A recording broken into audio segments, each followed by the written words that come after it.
చెప్పాల్సిన అవసరం ఉంది. ఎన్నికల ప్రక్రియ జరిగేటప్పుడు ఎప్పుడే కానీ కొన్ని కేసులు మేమంటే కొన్ని తీసుకొని మేము ఏం చేస్తామంటే పర్మిషన్ ఒక కార్నర్ మీటింగ్ అంటాము, లేకపోతే ఇంకో మీటింగ్ అంటాము, ఒక టెంట్ వేస్తాము. టెంట్లో మనం చైర్లు ఇన్నని రాయం. వాళ్ళు ఏం చేస్తారు, 100 చైర్లు అలా ఇస్తారు. ఒక ప్రొఫార్మా ఉంటుంది, ఆ ప్రొఫార్మాలో ఇస్తారు.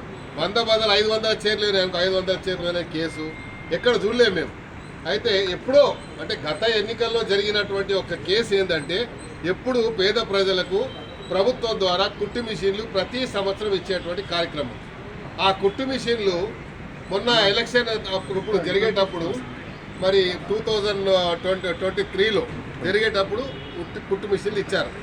అయితే కుట్టు మిషన్లు అప్పుడు ఇచ్చారని చెప్పేసి అప్పుడు ఉన్న కేసుని తీసేసి ఆ కుట్టు మిషన్ పంచిన వాడు తల్లి దాన్ని సూసైడ్ చేసుకున్న వారి పరిస్థితికి వచ్చారు.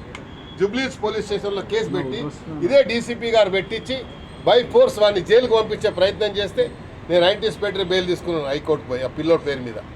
ఇంత అన్యాయం చేస్తారా చెప్పండి? కాబట్టి ఎవడో రౌడీ షీటర్ ఉంటే ర్యాలీలో ఉంటే ఆయనకేం సంబంధం? ప్రభుత్వంలో కాదు. అంటే కొంతమంది అధికారులకు స్వేచ్ఛ ఇస్తే ఇలా చేస్తారు అని నా భావన చెప్పాను.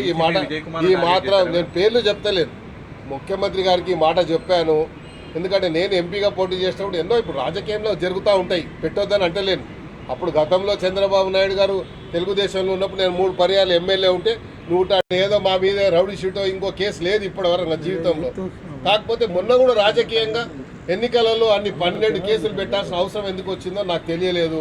అది డీసీపీ గారు పర్సనల్గా ఆయన పర్యవేక్షణలో జరిగింది అంటే మాకు బాధ కలిగింది.